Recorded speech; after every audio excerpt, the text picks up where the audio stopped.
নমস্কাৰ বন্ধুসকল, আজি হ'ল পবিত্ৰ শাওণ মাহৰ প্ৰথম দিন 18 জুলাই শনিবাৰ। আৰু মই আজি ভগৱান শিৱৰ বহুত প্ৰভাৱশালী এখন গ্ৰন্থ পঢ়িম, যিখনৰ নাম হৈছে আপদ উদ্ধাৰ স্তৱ। আৰু মই এই পবিত্ৰ শাওণ মাহৰ গোটেইকেইটা দিনতেই ডেইলি এই আপদ উদ্ধাৰ স্তৱটো মই পঢ়িম। আপদ উদ্ধাৰ স্তৱ গ্ৰন্থখন পঢ়িম। আৰু এইখন গ্ৰন্থ ভগৱান শিৱৰ বহুত প্ৰভাৱশালী গ্ৰন্থ হয়। এইখন গ্ৰন্থৰ দ্বাৰা যিখিনি আপুনি শুদ্ধ মনেৰে যদি আপুনি এইখন গ্ৰন্থ শুনে, তেতিয়া আপোনাৰ নিশ্চয় দুখ দুৰ্দশা আপোনাৰ দূৰ হ'ব, আপোনাৰ ঘৰলৈ সুখ শান্তি আহিব। আৰু বিশেষকৈ আপুনি শাওণ মাহৰ সোমবাৰে যদি আপুনি শুনিব পাৰে আৰু বেছি ভাল হয়। আৰু শাওণ মাহটোতো আপুনি গোটেই মাহটোতে শুনিব পাৰে। সেইকাৰণে মই এই গোটেই মাহটোত আপদ উদ্ধাৰ স্তৱ পাঠটো মই ভগৱান শিৱৰ 68 নাম তাতে পাঠ কৰা হ'ব, গোটেইখিনি মই পঢ়িম। তো আপোনালোকে শেষলৈ শুনিব, শুদ্ধ মনেৰে শুনিব, নিশ্চয় ভাল। আপদ উদ্ধাৰ স্তৱ। নন্দী আৰু মহাকালৰ কথোপকথন। নন্দী আৰু মহাকাল ভৈলা একত্ৰিত, সুমেৰু পৰ্বতে গয়া শৈলা উপনীত। সুমেৰু পৰ্বতে উভয়ে কৰে আৰোহণ, হব বৃত্তান্ত দুয়োতে কৰে আলাপদ। নন্দী কহে শুনে পিছে মহাকাল, এক বৃত্তান্ত শুনিবলৈ ভাল। শিৱ দুৰ্গাৰ কথা যিমতে ভৈলা, তাহাৰ বৃত্তান্ত শুনিবলৈ লৈলা। এক মনে শুনাহে সভাসদ গণ, আপদ উদ্ধাৰ পদে পাপ বিনাশন। শুনা বন্ধু হবে এৰি অন্য কাম, নন্দী মহাকালৰ লোৱাহে নাম। মহাদেৱৰ প্ৰতি পাৰ্বতীৰ প্ৰশ্ন। শিৱানীৰ সৈতে দেৱ মহেশ্বৰ, হাঁহি মুখে চলিলা শৈলেখ শিখৰ। শৈলপৰে পদ্মাসনে বহিয়া আসনে, পদ্মাহস্তে ভগৱতী সেবিলা চৰণে। শিৱানীৰ সৈতে দেৱ মহেশ্বৰ, হাঁহি মুখে চলিলা শৈলেখ শিখৰ। শৈলপৰে পদ্মাসনে বহিয়া আসনে, পদ্মাহস্তে ভগৱতী সেবিলা চৰণে।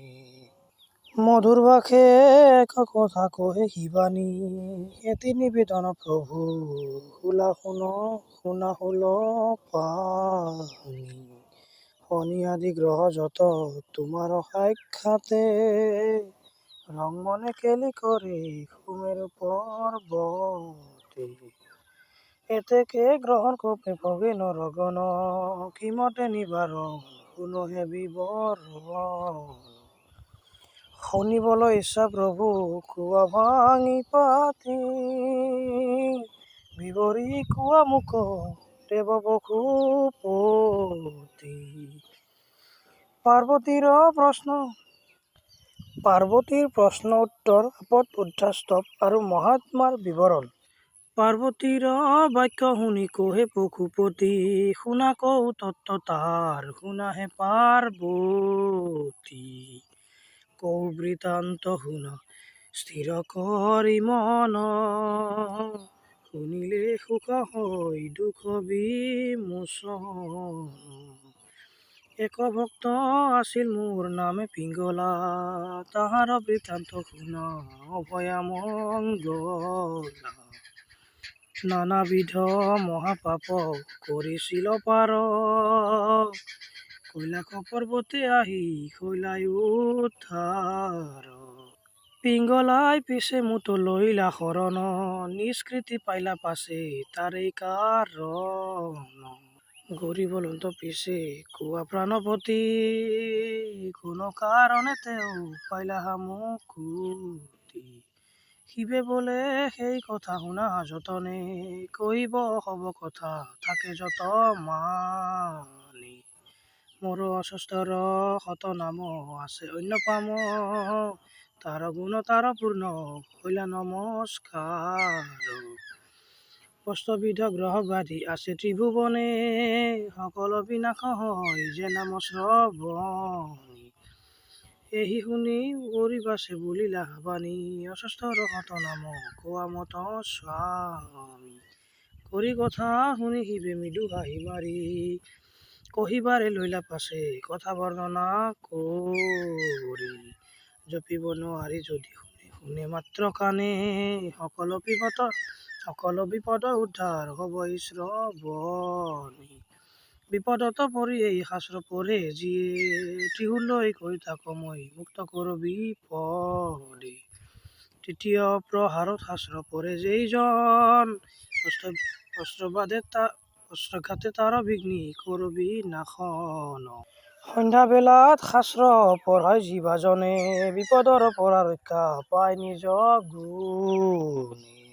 নিশা ভাগে শাস্ত্ৰ চৰ্চা কৰে যি ঘৰত, দুখ শোক নাশ হয় মোৰ এই বৰত। ভৱ মুখে এই কথা শুনি দেৱী ভৱানী, আনন্দিত হৈলা পাছে বিপুল আপুনি। সবিনয়ে উদন্ত আছে পুন ভগৱতী, যতে তব নাম মত কোৱা পশুপতি। শিৱে বোলে মোৰ কথা শুনা হাঁহিবানী, অস্তৰ শত নাম পবিত্ৰ কাহিনী। ত্ৰিপদী। ও বলন্ত শিৱানী শুনা সুলপানী, ভাল শুনি তব নাম, যেই নাম শুনিলে ক্লেশ দূৰে যায়। সংসাৰ সাগৰত নিস্তাৰ, ও বলন্ত শিৱানী শুনা সুলপানী, ভাল শুনি তব নাম, যেই নাম শুনিলে ক্লেশ দূৰে যায়। সংসাৰ সাগৰত নিস্তাৰ, কহে পশুপতি শুনা ভগৱতী, মম নামে গতি জানা মনে। হে শুনা হে কালী, শুনা দেৱী সাৱধানে। প্ৰথমতে সংসাৰত নাছিল আৱৰণ, জলময় আছিল বিশ্ব ব্ৰহ্মাণ্ড ভুৱন। মোৰ পৰাক্ৰমে ব্ৰহ্মাণ্ড ভুৱনে, সৃষ্টি হল চৰাচৰ। দেৱেন্দ্ৰ প্ৰভূতি দেৱ দানৱ জ্যোতি, ব্ৰহ্মা বিষ্ণু চন্দ্ৰ দিবাকৰ। পদ। যত সবে আছে স্বৰ্গ মৰ্ত আৰু পাতালে, সকলো স্মৰণ কৰে হৃদয় কমলে। শুনি আহি বাণী পাছে বলন্ত যতনে, বিবিধ কাহিনী কহিল এবে জানিল এবে মনে। অস্তৰ শত নাম কোৱা মত ভাঙি, আপদ বিপদ যাতে দূৰে যায় শুনি। পবই বোলে মহাদেৱী কৰা অৱধান, যি নাম ক্লেশ দূৰে থাকে বিদ্যামান। দিশপতি মহাদেৱ পৃথিৱীৰ পতি, ভূতগতি ভূতপতি আৰু শান্তমতি। শান্তিময় আৰু নাম হয় হৰিহৰ, শিৱ শম্ভু বোলে মোকো আৰু দিগম্বৰ। দাতা ভক্তা নাম মোৰ কৰা অৱধান, দীনমণি মহিপাল আৰু অনুপম। ভৈৰৱৰ প্ৰভু বুলি জানা সেই বাণী, আহুতক কৃপা সিন্ধু আৰু সুলভ পানী। ভূত চক্ৰ ভূতপতি আৰু খৰ্গেশ্বৰ, খেপাই খ্যাতি বুলি মই চৰাচৰ। শ্ৰী অংগ কলা বুলি মই কালময়, ত্ৰিশূলধাৰী নাম আৰু সদা দয়াময়। ভৰণীৰ নাম মোৰ অতি মনোৰম, জগত পালন নাম বিষ্ণুৰ ভৱন। আন নাম গৰিবৰ জানে সৰ্বজনে, কল্পজাত কল্পময় জানে ত্ৰিভুৱনে। সংহাৰৰ নাশক নামে শিক্ষাটো সংহাৰে, কৃপাধাৰী বুলি জানে সবে মোৰে। ৰমণী প্ৰমগ্ন বুলি আৰু এক নাম, সৰ্বদেৱই অধিকাৰী সুন্দৰ সুঠাম। সকলোৱে নাম লয় ত্ৰিজগত ভৰি, ত্ৰম্বক নামে মোক মাতে ত্ৰিপুৰাৰী। বাঘ চৰ্ম পৰিধাৰক বুলি কেবেহে জানে, বৃষভ বাহন বুলি মোক সৰ্বলোকে মানে। দীন দুখী বুলি মোৰ আৰু এক নাম, জ্ঞানী হবে মাতে মোক নৱঘনশ্যাম। বিঘ্নহাৰী নাম জানে, বিঘ্নহাৰী নাম মম জানা সেই বাণী, আৰু এক নাম কওঁ বিভু সুলপানী। ত্ৰিশূলধাৰী বুলি বিদিত ভুৱনে, আন নাম চণ্ডীবৰ জ্ঞাত সৰ্বজনে। যমৰাজ কাল যম হয় মোৰ নাম, হব মোৰ মম নামে বিদিত ভুৱন। যোগী শ্ৰেষ্ঠ বুলি দেৱী জানা মোকে, যোগী শ্ৰেষ্ঠ বুলি দেৱী জানা মোকে। যোগেশ্বৰ বুলি মাতে ব্ৰহ্মাণ্ডৰ লোকে। ভোলানাথ নাম মই খ্যাত জগতে, মহাকাল নামে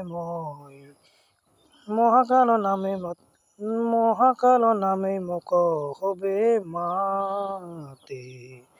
ভোলা বুলি নাম দিয়ে বিশ্বেৰ মাজে, নীলকণ্ঠ নামে মই খ্যাত চৰাচৰে। উমাপতি নাম মোৰ জগতৰ ঈশ্বৰ, নিজে হৰ বুলি মোৰ নাম গৰিবৰ। তোমাৰ স্বামী বুলি তুমি দাক্ষয়ণী, বাটৰূপী বুলি মোক জানা সেই বাণী। ব্ৰহ্মাণ্ডত খ্যাত মই নামে ঈশ্বৰ, ধ্ৰুজৱতী নামে মোক জানে চৰাচৰ। মংগলাই বোলে প্ৰভু কৰো হে প্ৰণাম, শুনিলো তোমাৰ অশেষ্ঠৰ শত নাম। আৰু এক কথা প্ৰভু নিবেদ চৰণে, পঞ্চম পাতকৰ পৰা ৰক্ষা হবকে মনে। পঞ্চাশূন্যাৰ বাবে পাপ নিতে উদয় হয়, কিমতে জীৱৰ পাপ নাশ হব কোৱা উপায়। ভৱই বলন্ত বাণী শুনা হে মংগলা, এই শাস্ত্ৰধ্যানে হব পাতকতাৰিলা। চৌৰ ভয় পাপ তাপ হবে হয় দূৰ, জৰা ব্যাধি মৃত্যু ভয় হয় হবে দূৰ। এক মনে পাঠ যে বা কৰে এই শাস্ত্ৰৰে, অগ্নিদাহ পাপ তাপ তাৰ হবে আঁতৰে। এই পুথি পঢ়ে যিয়ে হয় এক চিত্তে, এৰিব সকলো পাপ থাকে যত ততে। ৰাজভয় চক্ৰ ভয় তাকৈ যদি আশে পাশে, প্ৰভাততে উঠি শুদ্ধ চিত্তে পুথি পঢ়িব বিশেষে। ভাইজাৰ বাবে কিম্বা সন্তানৰ কাৰণে, গৃহৰ মাজে শাস্ত্ৰ পূজা কৰিব ভাইজাৰ বাবে কিম্বা সন্তানৰ কাৰণে, গৃহৰ মাজে শাস্ত্ৰ পূজা কৰিব যতনে। ফল ফুল ঘিউ আৰু সুগন্ধি চন্দনে, সপ্তাহ জুৰি পাত পূজা কৰিব বিধানে। নাথাকিব কোনো ভয় অগ্নিৰ সংশয়, শনি ৰাহু কেতু গ্ৰহ এৰিব নিশ্চয়।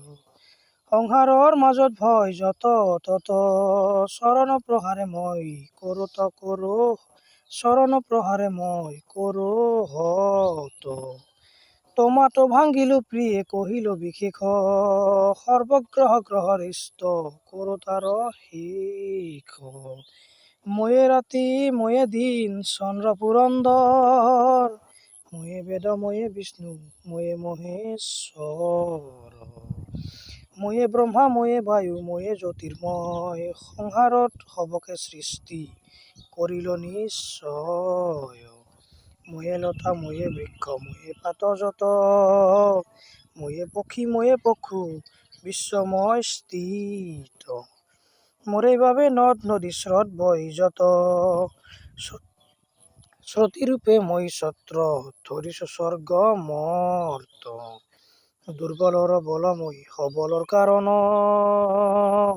সংসাৰৰ সৃষ্টি মই জগত তাৰণ। ময়ে যম ময়ে ধৰ্ম ময়ে জিতু মৃত্যু, সৃজন পালন হবে ময়ে সংসাৰৰ হেতু। ময়ে দেৱ ময়ে দেৱী সংসাৰৰ সাৰ, বিশ্ব ব্ৰহ্মাণ্ডত মোৰ ৰূপনাৰায়ণ আৰ। খৰ্গেশ্বৰ ৰূপত হও বিষ্ণুৰ বাহন, অনুৰূপে ৰাম বাসী কাৰণ। গন্ধৰ্ব কিন্নৰ যক্ষ লক্ষ ৰূপে কওঁ, সুৰাসুৰ আদি দেৱলোকত হওঁ। নৰ ৰূপে নৰ লোকত মিছা কথা কওঁ, বায়ু ৰূপে মই সংসাৰৰ মাজে ৰওঁ। ময়ে স্বৰ্গ ময়ে মৰ্ত ময়ে পাতাল, বন কানন যত ময়ে গহন জংগল। শিৱে বলন্ত কথা শুনিলা মংগলা, পৰিব মোৰ শাস্ত্ৰ বিপদৰ বেলা। সংসাৰৰ সাগৰত নিস্তাৰিব অৱহেলা, জৰা ব্যাধি বিপদত পৰে যদি নৰে। পঢ়িব এই শাস্ত্ৰ হৈয়া একান্তৰে, সত্যকাৰী তিনিবাৰ কহিল তোমাত।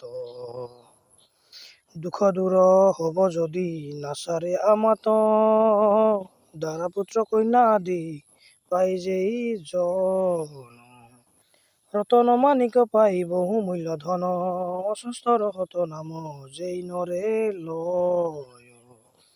তিল মাত্ৰ পাপ তাৰ দেহে যে নৰয়, কহিলো মংগলা দেৱী জানিবা নিশ্চয়। আপদ নাহি তাৰ হব সম্প্ৰদায় মিলন, আৰু এটি কথা কওঁ কৰা অৱধান, পঞ্চাশূন্যৰ পাপ আৰু এটি কথা কওঁ কৰা অৱধান, পঞ্চাশূন্য পাপ আছে যতে প্ৰধান। অঞ্চলে কৰিয়া বীজ যেইজনে সিঁচয়, আপোনংগত যেই আপোনিব যায়। এই পঞ্চাশূন্য মহাপাপ তাৰ প্ৰধানে, গুচিব আপদ যদি পৰে এক মনে। প্ৰথমে শুনিলা কথা পাৰ্বতী সুন্দৰী, ভৈলন্ত অতীব সুখ যত গ্ৰহ তৰি। উমাপতি কহিলন্ত মংগলাই জানিলা, নন্দী মহাকালে তাক পৃথক কৰিলা। আৰু কত হত লোকে তাৰিলা পাৰ, মোৰ ঈশ্বৰীতে হয় আপদ উদ্ধাৰ। অহংকাৰী সৰ্বদৰ্প হব যে দূৰ, তোমাক কহিলো দেৱী গৰ্ব হব চূৰ। যেইজনে পঢ়ে এই শাস্ত্ৰ মাহেকত এবাৰ, শনি গ্ৰহই তাৰ ঘৰে নকৰে সঞ্চাৰ। মাহত 2 বাৰ শাস্ত্ৰ পঢ়ে জীৱানৰে, জনমতে আপদ নহব তাৰ ঘৰে। মাহে 3 বাৰ যদি পঢ়ে এক মনে, ৰাজলক্ষ্মী তাৰ ঘৰে বাঢ়ে দিনে দিনে। ଏହି বুলি কয় নন্দী শুনা মহেশ্বৰ, অস্বস্তৰ শত নাম কহিল বিস্তাৰ। এই গ্ৰন্থ পাঠ বা শ্ৰৱণ যেই কৰে, সকলো পাতক দূৰ হয় তাৰ ঘৰে।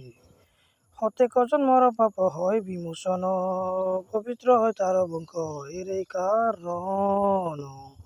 ধন ধন্য পুত্ৰ কন্যা দ্বাৰা বন্ধু তাৰ, দিনে দিনে গৃহৰ মাজে হয় যে বিস্তাৰ।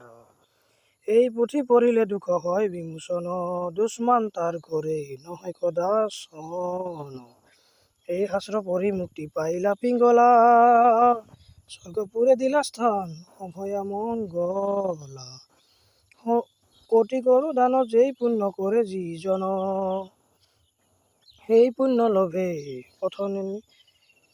কোটি কৰো দান যেই পুণ্য কৰে যিজনে, সেই পুণ্য লাভ কৰে শাস্ত্ৰ অধ্যয়নে। শতবাৰ গংগা স্নানে যি পুণ্য হব, এই পুথি পঢ়ি তাক লভিব নিশ্চয়। শিৱৰ প্ৰতি দৃঢ় ভক্তি ৰাখে যেইজন, নিত্য পাঠ কৰে অথবা কৰই শ্ৰৱণ। স্নান কৰি এই পুথি পঢ়ে যিজন, প্ৰকৃততে মহাপুণ্য সেই কৰে অৰ্জন। শতক পিলা দানি যে ফল পায়, সেই পুণ্য লাভে পথনে নিশ্চয়। জ্ঞানী বা অজ্ঞানী কৰে যদি শ্ৰৱণ, দিব্যগতি লভিব শেষে বৈকুণ্ঠে গমন। পূজা কালে শাস্ত্ৰ পাঠ কৰে যদি ভক্তিতে, বেদ পাঠৰ ফল লভে সেইজনে জগতে। মন্ত্ৰহীন ক্ৰিয়াহীন যেইজন দুৰ্মতি, এই শাস্ত্ৰ পঢ়িলে সিজনে লভে দিব্য গতি। শিৱলয়ে শিৱগৃহে গয়া ভক্তি ভৰে, অথবা দেৱীৰ গৃহে একান্ত অন্তৰে। অস্বস্তৰ শত নাম কৰিলে কীৰ্তন, অখিল পাতক তাৰ হয় বিনাশন। আৰু এক কথা কওঁ শুনা মহাকাল, এই শাস্ত্ৰ যিজনে পঢ়ে সংসাৰৰ জাল। মুক্তি হয় কৰতল সদা সৰ্বক্ষণ, ৰাহুকেতু বিঘ্ন দূৰে কৰে পলায়ন। কলিকালে এই পুথি সবাৰ প্ৰধান, ইয়াৰ বাহিৰে কোনো নাহি পৰিত্ৰাণ। যজ্ঞদানতেহে তুষ্ট নহয় মহেশ্বৰ, এই শাস্ত্ৰত পৰম তুষ্ট প্ৰভু দিগম্বৰ। এই শাস্ত্ৰ নামানে যিয়ে সংসাৰৰ ভিতৰে, মহাপাপী বুলি খ্যাত হয় চৰাচৰে। যাৰ ঘৰত থাকে এই পুস্তক ৰতন, তাৰ পূজা গ্ৰহণ কৰে শিৱ ভগৱান। কলি প্ৰৱেশ নকৰে কভু তাৰ আগাৰে, এই হেতু পঢ়িব পুথি ভক্তি সহকাৰে। সৰ্বকালে পৰিপূৰ্ণ ইহবত হয়, কি কম শাস্ত্ৰৰ গুণ কবলৈ নহয়। ব্ৰহ্মা আদি দেৱ হবে কৰে কীৰ্তন, পাইছিল শ্ৰেষ্ঠ পদ অমৰ ভৱন। পুৰাণ আৰু বেদ পাঠে যেই ফল হয়, এই শাস্ত্ৰ পঢ়ি তাক লভিব নিশ্চয়। প্ৰভাততে নিত্য পঢ়ে যেই মহামতি, নাশ হয় দিবাকৃত পাতক সংহতি। শুদ্ধ মনে এই পুথি কৰি আলিখন, বিপ্ৰহস্তে যদি কেবেই কৰয় অৰ্পণ। চতুৰ্বৰ্গ ফল পাই সেই মহামতি, সন্দেহ নহয় এইটো শিৱৰ ভাৰতি। জগতৰ উপকাৰ হেতু প্ৰচলন, প্ৰকাশ হ'ল এই শাস্ত্ৰ মনোৰম। শিৱমুখে সন্মুখিত এই পুথি হয়, শ্ৰোতব্য আৰু পঠনীয় এই পুথি নিশ্চয়। ধৰ্ম কৰ্ম মুখ্য অৰ্থ আদিৰ বাবদে, লভিব হৰিষ লোকে জানিব জগতে। এই মতে দিব্য শাস্ত্ৰ কৰিলা কীৰ্তন, নন্দী মহাকাল দুয়ো কৰিলা গমন। আপদ উদ্ধাৰ চৰিত সৰ্বগ্ৰন্থ সাৰ নন্দী মহাকালে দুয়ো কৰিলা প্ৰচাৰ। সাংগ হ'ল এই গ্ৰন্থ হৰি অন্তৰে শিৱ প্ৰতি ভক্তি ৰাখো যুগ যুগান্তৰে। নন্দী মহাকাল দুয়ো শিৱা নিৰপতি চক্ৰই ৰাখিলা ভক্তি চৰণত অতি। শিৱ পাৰ্বতীৰ পদে কৰি উন্নতি চৰিত পুথি শুনে মহামতি। চৰিত পদ চালিত যতবৰ নয় শুদ্ধ দেখিবাহাৰ শিৱ মংগলাৰ পদে সকলো ক্ষমিবা। হে জানি হবে মিলি এৰি অন্য কাম শিৱ চৰিত পঢ়ি বলাৰাম ৰাম। শিৱ চৰিত পদ চালিত যতবৰ নয় শুদ্ধ দেখিবাহাৰ শিৱ মংগলাৰ পদে সকলো ক্ষমিবা। হে জানি হবে মিলি এৰি অন্য কাম শিৱ চৰিত পঢ়ি বলাৰাম ৰাম। চৰিত পদ চালিত যতবৰ নয় শুদ্ধ দেখিবাহাৰ শিৱ মংগলাৰ পদে সকলো ক্ষমিবা। হে জানি হবে মিলি এৰি অন্য কাম